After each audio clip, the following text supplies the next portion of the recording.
അനുഗ്രഹിക്കപ്പെട്ട നല്ല സമയത്തിനായി ഞാൻ ദൈവത്തെ സ്തുതിക്കുന്നു, സ്തോത്രം ചെയ്യുന്നു. ദൈവവചനം ശ്രവിച്ചുകൊണ്ടിരിക്കുന്ന എല്ലാ ദൈവമക്കൾക്കും വീണ്ടും വരാമെന്ന് അരുളി ചെയ്തവനായ കർത്താവായ യേശു ക്രിസ്തുവിൻ്റെ ധന്യനാമത്തിൽ ഞാൻ എൻ്റെ സ്നേഹവന്ദനം അറിയിക്കുന്നു. ഇന്ന് നാം പഠിക്കുവാൻ തുടങ്ങുന്നത് 1-ാം സങ്കീർത്തനമാണ്. ദൈവാനുഗ്രഹം പ്രാപിക്കുവാനുള്ള വഴി പറഞ്ഞു തരുന്ന സങ്കീർത്തനമാണ് 1-ാം സങ്കീർത്തനം. ദൈവവചനത്തോടുള്ള അനുസരണ മനോഭാവമാണ് നമ്മെ ദൈവഭയമുള്ളവരും അനുഗ്രഹിക്കപ്പെട്ടവരും ആക്കി തീർക്കുന്നത്. സാത്താൻ അഥവാ ദുഷ്ടൻ ആലോചന പറഞ്ഞു തരുവാൻ സമർത്ഥനാണെന്ന് നമുക്കറിയാം. ഏദൻ തോട്ടത്തിൽ നാം അത് കണ്ടതുമാണ്. ദൈവം പറഞ്ഞു, തോട്ടത്തിലെ സകല വൃക്ഷങ്ങളുടെയും ഫലങ്ങൾ നിനക്ക് ഇഷ്ടം പോലെ തിന്നാം, എന്നാൽ തോട്ടത്തിൻ്റെ നടുവിൽ നിൽക്കുന്ന നന്മതിന്മകളെക്കുറിച്ച് അറിവ് തരുന്ന വൃക്ഷഫലം നീ തിന്നരുത്, തിന്നുന്ന നാളിൽ നീ മരിക്കും. ജീവവൃക്ഷഫലം തിന്നരുതെന്ന് ദൈവം കൽപ്പിച്ചിരുന്നില്ല. ജീവവൃക്ഷഫലവും തിന്നാം എന്നാണ് തോട്ടത്തിലെ സകല വൃക്ഷഫലവും നിനക്ക് തിന്നാം എന്ന വാക്കുകൾ കൊണ്ട് ദൈവം അർത്ഥമാക്കിയത്. യഹോവയുടെ ആലോചനയായിരുന്നു അത്. എന്നാൽ സർപ്പം ഹവ്വായോട് പറഞ്ഞത്, തോട്ടത്തിൻ്റെ നടുവിൽ നിൽക്കുന്ന നന്മതിന്മകളെക്കുറിച്ച് അറിവ് തരുന്ന വൃക്ഷഫലം തിന്നാൽ നീ മരിക്കുകയില്ല, നിന്റെ കണ്ണു തുറക്കും, നീ ദൈവത്തെ പോലെ ആകും എന്നാണ്. സാത്താൻ്റെ അഥവാ ദുഷ്ടൻ്റെ ആലോചനയായിരുന്നു അത്. നാം ആണെങ്കിൽ ഏത് തിരഞ്ഞെടുക്കും? ദൈവത്തിൻ്റെ കൽപ്പനകൾ നാം അനുസരിക്കാതെ ദൈവത്തോട് മത്സരിക്കുവാനുള്ള സാഹചര്യങ്ങൾ നമ്മുടെ ജീവിതത്തിൽ ഉണ്ടാക്കുവാൻ നിരന്തരം നമ്മെ പിന്തുടരുന്നവനാണ് സാത്താൻ. ദൈവകൽപ്പനകൾ അഥവാ ദൈവിക ആലോചന നാം കേട്ടനുസരിച്ചാൽ തുടക്കത്തിൽ അല്പം പ്രയാസങ്ങൾ നമുക്കുണ്ടായേക്കാമെങ്കിലും പിന്നത്തേതിൽ അത് നമുക്ക് അനുഗ്രഹമായി തീർന്നുവെന്ന് നാം മനസ്സിലാക്കും. സർപ്പം പറഞ്ഞു, നന്മതിന്മകളെക്കുറിച്ച് അറിവ് തരുന്ന വൃക്ഷഫലം നീ തിന്നാൽ നീ ദൈവത്തെ പോലെ ആകുമെന്ന് ദൈവം അറിയുന്നുവെന്ന് നാം വിശ്വസിക്കുവാൻ ഇടവരുത്തുന്ന ബോഷ്കാണ് സാത്താൻ ഉപയോഗിക്കുന്നത്. സത്യത്തിൽ ആദാമും ഹവ്വായും വെട്ടിത്തിളങ്ങുന്ന ദൈവ തേജസ്സോടെ ദൈവത്തെപ്പോലെ തന്നെ മഹത്വപൂർണമായ തേജസ്സിൻ്റെ ശരീരത്തോടെയായിരുന്നു സർപ്പത്തിൻ്റെ മുമ്പിൽ ആയിരുന്നത്. തൻ്റെ മഹത്വം മനസ്സിലാക്കുന്നതിൽ ഹവ്വ പരാജയപ്പെട്ടു. സർപ്പം പറഞ്ഞത് സർപ്പത്തെപ്പോലെയാകും എന്നാണ്. അത് തിരിച്ചറിയുന്നതിലും ഹവ്വ പരാജയപ്പെട്ടു. സർപ്പം ചിന്തിക്കുന്നത് താൻ ദൈവമാകുന്നു എന്നാണ്. സാത്താൻ മനുഷ്യരെ താൻ ദൈവമാണെന്ന് തെറ്റിദ്ധരിപ്പിച്ചുകൊണ്ട് ആരാധന സ്വീകരിക്കുകയും ജനത്തെ വഞ്ചിച്ചുകൊണ്ടിരിക്കുകയും ചെയ്യുന്നു.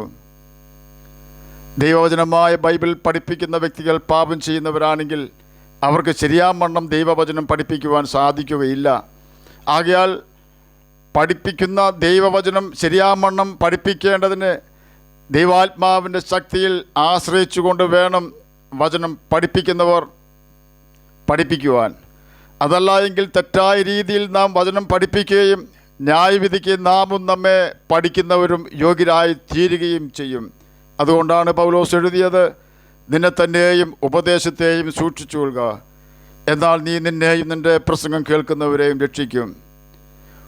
1 തിമോത്തിയോസ് 4-ാം അധ്യായം 16-ാം വാക്യത്തിലാണ് ഇത് രേഖപ്പെടുത്തിയിരിക്കുന്നത്. പഠിപ്പിക്കുന്നവർ ശരിയായാണോ പഠിപ്പിക്കുന്നത് എന്ന് പഠിക്കുന്നവരും ശ്രദ്ധിക്കണം. പഠിക്കുന്ന കാര്യങ്ങൾ ബൈബിൾ അംഗീകരിക്കുന്നുണ്ടോ എന്ന് ബെരോവയിലെ വിശ്വാസികളെപ്പോലെ നാം ബൈബിൾ പരിശോധിക്കണം. ചെറിയൊരു തെറ്റ് പഠിപ്പിക്കുന്നവർ ചെയ്താൽ ഹവയ്ക്ക് പറ്റിയ അബദ്ധമാണ് നമുക്കും സംഭവിക്കുക എന്ന് ഓർക്കണം. നമുക്ക് സംഭവിക്കുന്ന തെറ്റിന് നമ്മെ ദൈവവചനം പഠിപ്പിക്കുന്ന വ്യക്തികൾ ഉത്തരവാദികളാകുമെങ്കിലും നാമും അവരും ഒരുപോലെ നിത്യനരകത്തിന് യോഗ്യരായി തീരും. നമ്മെ ബൈബിൾ പഠിപ്പിക്കുന്നവർ ദൈവവചനം അനുസരിക്കുന്നവരാണോ എന്ന് നാം നിരീക്ഷിക്കണം.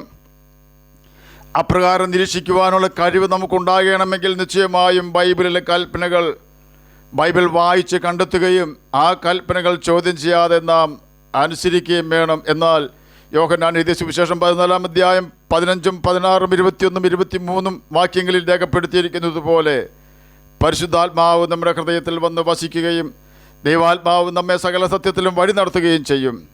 എന്നാൽ തെറ്റായ രീതിയിൽ പഠിപ്പിക്കുന്ന വചനവും തെറ്റായി പഠിപ്പിക്കുന്ന വ്യക്തികളും പിടിക്കപ്പെടുകയും നാം രക്ഷിക്കപ്പെടുകയും ചെയ്യും. നിത്യതയെ ബാധിക്കുന്ന കാര്യങ്ങളാണ് നാം കേട്ടുകൊണ്ടിരിക്കുന്നത്.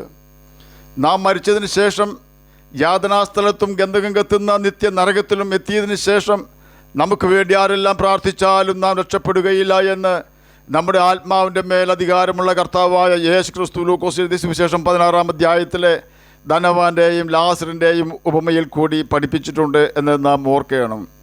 ബൈബിൾ തെറ്റായി പഠിപ്പിച്ച് നിത്യനരകത്തിൽ നമ്മെ എത്തിക്കുവാൻ സാത്താനും സാത്താനെ അനുസരിക്കുന്നവരും സദാ ശ്രമിച്ചുകൊണ്ടിരിക്കുകയാണെന്ന് നാം ഓർക്കാതിരിക്കരുത്.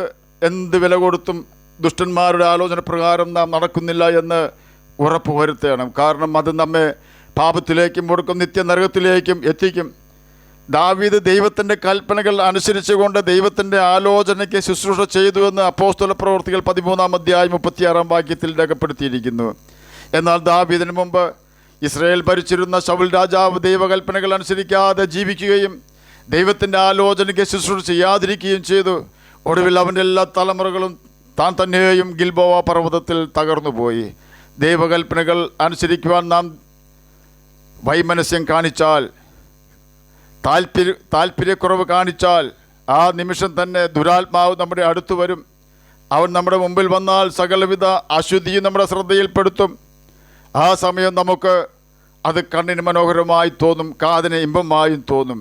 ഓർക്കുക, നമ്മുടെ കഷ്ടകാലം കണ്ട് ആനന്ദിക്കുവാൻ സാത്താൻ ഇഷ്ടപ്പെടുമ്പോൾ നമുക്കൊരു ശുഭഭാവി വരുവാൻ, നാം ദൈവമക്കളായി തീരുന്നത് കാണുവാൻ നമ്മുടെ സ്വർഗീയ പിതാവ് തൻ്റെ ഓമനപുത്രനെ യാഗം കഴിച്ചുകൊണ്ട് കാത്തിരിക്കുകയാണ്. ഹവ ദൈവത്തെ കള്ളനാക്കിക്കൊണ്ട് ദൈവം നിരോധിച്ച പഴം പറിച്ചു തിന്ന് തൻ്റെ ഭർത്താവിനെ കൊണ്ട് തീറ്റിച്ചു. ആദാമും ഹവ്വായും നഗ്നരായപ്പോഴാണ് സാത്താൻ്റെ കെണിയിൽ വീണ കാര്യം അവർ തിരിച്ചറിഞ്ഞത്. നാം നമ്മുടെ ജീവദാതാവിനെ അനുസരിച്ചാൽ അവൻ തൻ്റെ ദിവ്യസമാധാനത്താൽ നമ്മെ നിറയ്ക്കും. എന്നാൽ നാം ദുഷ്ടന്മാരുടെ തെറ്റായ പഠിപ്പിക്കലുകളും തെറ്റായ ഉപദേശങ്ങളും പഠിച്ചുകൊണ്ട് ദൈവവചനത്തോട് അനുസരണക്കേട് കാണിച്ചാൽ നാം മരിച്ചതിന് ശേഷം മാത്രമേ നാം ദൈവകൽപ്പന ലംഘിച്ചതിൻ്റെ പ്രതിസന്ധി ശരിയാവണ്ണം മനസ്സിലാക്കുകയുള്ളൂ. അതുകൊണ്ടാണ് ബൈബിൾ പഠിപ്പിക്കുന്നത്. അതുകൊണ്ടാണ് ബൈബിൾ വായിക്കുകയും അനുസരിക്കുകയും ദൈവകൽപ്പനകൾ അനുസരിച്ച് ജീവിക്കുകയും ചെയ്യണമെന്ന് കർത്താവ് നമുക്ക് ബുദ്ധി ഉപദേശം തരുന്നത്. സാത്താൻ്റെ കെണിയിൽ നിന്നും പാപത്തിൽ നിന്നും രക്ഷപ്പെടുവാൻ എന്ത് ചെയ്യണമെന്ന് 1-ാം സങ്കീർത്തനം 2-ാം വാക്യത്തിൽ രേഖപ്പെടുത്തിയിരിക്കുന്നു. യഹോവയുടെ ന്യായപ്രമാണത്തിൽ സന്തോഷിച്ച് അവൻ്റെ ന്യായപ്രമാണത്തെ രാപ്പകൽ ധ്യാനിക്കുന്നവൻ ഭാഗ്യവാനാണെന്ന് അതിൽ രേഖപ്പെടുത്തിയിട്ടുണ്ട്. ലോകസുഖവും ലോകസന്തോഷവും നാം ഉപേക്ഷിക്കുവാൻ തയ്യാറായാൽ മാത്രമേ ദൈവിക സമാധാനത്തിലും ദൈവത്തിൻ്റെ വചനത്തിലും സന്തോഷിക്കുവാൻ നമുക്ക് സാധിക്കൂ. മത്തായി സുവിശേഷം 10-ാം അധ്യായം 36 മുതൽ 39 വരെയുള്ള വാക്യങ്ങൾ ഇതിനെക്കുറിച്ച് സവിസ്തരം പ്രസ്താവിച്ചിരിക്കുന്നു. ലോകസ്നേഹം ദൈവത്തോട് ശത്രുത്വമാണെന്ന് യാക്കോബിന്റെ ലേഖനം 4-ാം അധ്യായം 4-ാം വാക്യത്തിലും രേഖപ്പെടുത്തിയിട്ടുണ്ട്. ഈ ഭൂമിയിലെ നമ്മുടെ വാസം ചെറിയൊരു രോഗത്തിന് പോലും അവസാനിപ്പിക്കുവാൻ കഴിയുമെന്ന യാഥാർത്ഥ്യം നാം ഒരിക്കലും മറന്നു പോകരുത്. 1-ാം സങ്കീർത്തനം 2-ാം വാക്യത്തിൽ യഹോവയുടെ ന്യായപ്രമാണം രാപ്പകൽ ധ്യാനിക്കണമെന്ന് രേഖപ്പെടുത്തിയിരിക്കുന്നതിൻ്റെ അർത്ഥം സീക്കിംഗ് ഗൈഡൻസ് ഫോർ ലൈഫ്, അഥവാ നമ്മുടെ ജീവിതത്തിൻ്റെ വഴികാട്ടിയായി ദൈവത്തിൻ്റെ കൽപ്പനകൾ ഉപയോഗിക്കുക എന്നാണ്. പൊട്ടച്ചൽ കളിവാക്ക് നമ്മുടെ ജീവിതത്തിൽ അരുതെന്ന് ലേഖനങ്ങളിൽ വായിക്കുവാൻ കഴിയും. ഈ രണ്ട് കാര്യങ്ങളും നമ്മെക്കൊണ്ട് കെയർലെസ് വേർഡ്സ് അഥവാ നിസാര വാക്കുകൾ പറയിപ്പിക്കും. ഓർക്കുക, മനുഷ്യൻ പറയുന്ന ഏത് നിസാര വാക്കിനും കണക്ക് ബോധിപ്പിക്കേണ്ടി വരും എന്ന് ബൈബിൾ മുന്നറിയിപ്പ് നമുക്ക് തരുന്നുണ്ട്. അതുപോലെ തന്നെ സകല മനുഷ്യരെയും കണ്ണടച്ച് വിശ്വസിക്കുന്ന വ്യക്തികൾ ദൈവകൽപ്പന ലംഘിക്കുകയാണ് ചെയ്യുന്നത്. പ്രത്യേകിച്ച് ബൈബിൾ പഠിപ്പിക്കുന്ന വ്യക്തികളെ കണ്ണടച്ച് വിശ്വസിച്ചുകൊണ്ട് തെറ്റായ വിധത്തിൽ നാം വചനം പഠിക്കരുത്. അത് നമുക്ക് നാശം മാത്രമേ വരുത്തുകയുള്ളൂ. ഒരു സഹോദരനെയും വിശ്വസിക്കരുതെന്ന് ബൈബിൾ നമ്മെ പഠിപ്പിക്കുന്നുണ്ടെന്ന് നാം ഓർക്കണം. സഹോദരന്മാർക്കെതിരെ ഹൃദയത്തിൽ നാം ദോഷം ചിന്തിക്കരുതെന്ന് സഖര്യാ പ്രവചനം 7-ാം അധ്യായം 10-ാം വാക്യത്തിലും സഖര്യാ പ്രവചനം 8-ാം അധ്യായം 17-ാം വാക്യത്തിലും രേഖപ്പെടുത്തിയിരിക്കുന്നതിനാൽ നാം ആർക്കെതിരെയും ഹൃദയത്തിൽ ദോഷം ചിന്തിക്കരുത്. കാരണം ഇതെല്ലാം ദൈവം വെറുക്കുന്ന പാപമാണ്. ഇങ്ങനെയാണ് ബൈബിൾ വായിച്ച് നാം അനുസരിക്കേണ്ട കാര്യങ്ങൾ കണ്ടെത്തി നമ്മുടെ ജീവിതത്തിൽ പകർത്തേണ്ടത്. ഇതിനെയാണ് ന്യായപ്രമാണം ധ്യാനിക്കുക എന്ന വാക്കുകൊണ്ട് ദൈവം അർത്ഥമാക്കുന്നത്. ചില ഉദാഹരണങ്ങൾ ഞാനിവിടെ പ്രസ്താവിച്ചു എന്നേ ഉള്ളൂ. ബൈബിൾ തുടക്കം മുതൽ അവസാനം വരെയും നാം തുടർച്ചയായി വായിക്കുമ്പോൾ ദൈവം സകലതും നമുക്ക് വെളിപ്പെടുത്തി തരികയും ദൈവാത്മാവ് നമുക്ക് സകലതും ഓർപ്പിച്ച് തന്നുകൊണ്ട് സകല സത്യത്തിലും നമ്മെ വഴി നടത്തുകയും ചെയ്യും. നാം ദൈവാത്മാവിനെ അനുസരിക്കണമെന്ന് മാത്രം. നാം ദൈവാത്മാവിനെ അനുസരിച്ചാൽ ജഡത്തിൻ്റെ പ്രവൃത്തികൾ നിവർത്തിക്കുകയില്ല, അഥവാ ജഡത്തിൻ്റെ പ്രവൃത്തികൾ ചെയ്യുകയില്ല. യോശുവ 1-ാം അധ്യായം 7-ഉം 8-ഉം വാക്യങ്ങളിലും ഇതിനെക്കുറിച്ച് രേഖപ്പെടുത്തിയിട്ടുണ്ട്. ചെല്ലുന്ന സ്ഥലങ്ങളിലെല്ലാം നീ ശുഭമായിരിക്കേണ്ടതിന് ന്യായപ്രമാണം വിട്ട് ഇടത്തോട്ടോ വലത്തോട്ടോ മാറരുത് എന്നാണ് ഈ വാക്യങ്ങളിൽ രേഖപ്പെടുത്തിയിരിക്കുന്നത്. ദൈവകൽപ്പനകൾ അനുസരിക്കുന്ന വ്യക്തികൾക്കുള്ള വാഗ്ദാനമാണ്. ദൈവകൽപ്പനകൾ അനുസരിക്കുന്ന വ്യക്തികൾക്കുള്ള വാഗ്ദാനം മത്തായി സുവിശേഷം 7-ാം അധ്യായം 24-ാം വാക്യത്തിൽ നമുക്ക് വായിക്കുവാൻ കഴിയും. അവിടെ യേശു പ്രസ്താവിക്കുകയാണ്, എൻ്റെ കൽപ്പനകൾ കേട്ടനുസരിക്കുന്നവരൊക്കെയും പാറമേൽ വീട് പണിത ബുദ്ധിയുള്ള മനുഷ്യനോട് തുല്യനാണെന്ന്. കഷ്ടതകളാകുന്ന വൻമഴ ചൊരിഞ്ഞാലും പ്രതികൂലങ്ങളാകുന്ന നദികൾ പൊങ്ങിയാലും സകല പ്രതീക്ഷകളും മറ്റുപോയി എന്ന് പറയുവാൻ തക്ക കൊടുങ്കാറ്റ് നമ്മുടെ ജീവിതപ്പടകില്ലാഞ്ഞ് വീശിയാലും നാം കർത്താവിൻ്റെ കൽപ്പനകൾ അനുസരിക്കുന്നവരാണെങ്കിൽ ഒരിക്കലും യേശുവിനെ നാം തള്ളിക്കളഞ്ഞ് പാപത്തിലേക്കും ലോകസുഖത്തിലേക്കും പോവുകയില്ല. കാരണം നാം നേരിടുന്ന സകല പ്രതികൂലങ്ങളും നമ്മുടെ ജീവിതത്തിൽ വരുന്നതിനുള്ള കാരണം യേശു നമുക്ക് വെളിപ്പെടുത്തി തരും. തന്നെയുമല്ല, നാം നിൽക്കുന്ന ക്രിസ്തു എന്ന പാറയെ തകർക്കുവാൻ സാധിക്കുന്ന ഒരു പ്രതികൂല കാറ്റും ഈ പ്രപഞ്ചത്തിലില്ല. വെള്ളം എത്ര ഉയർന്നാലും വള്ളം അതിൻ്റെ മുകളിലായിരിക്കും എന്ന യാഥാർത്ഥ്യം നാം മറന്നു പോകരുത്. തിരമാലകൾ ഉയർന്നു പൊങ്ങിയാലും നാം അതിൻ്റെ മുകളിലായിരിക്കും. കാരണം നാം തകർന്നു പോകുവാൻ കാറ്റിന്മേലും കടലിന്മേലും വെള്ളത്തിന്മേലും അധികാരമുള്ള കർത്താവ് സമ്മതിക്കുകയില്ല.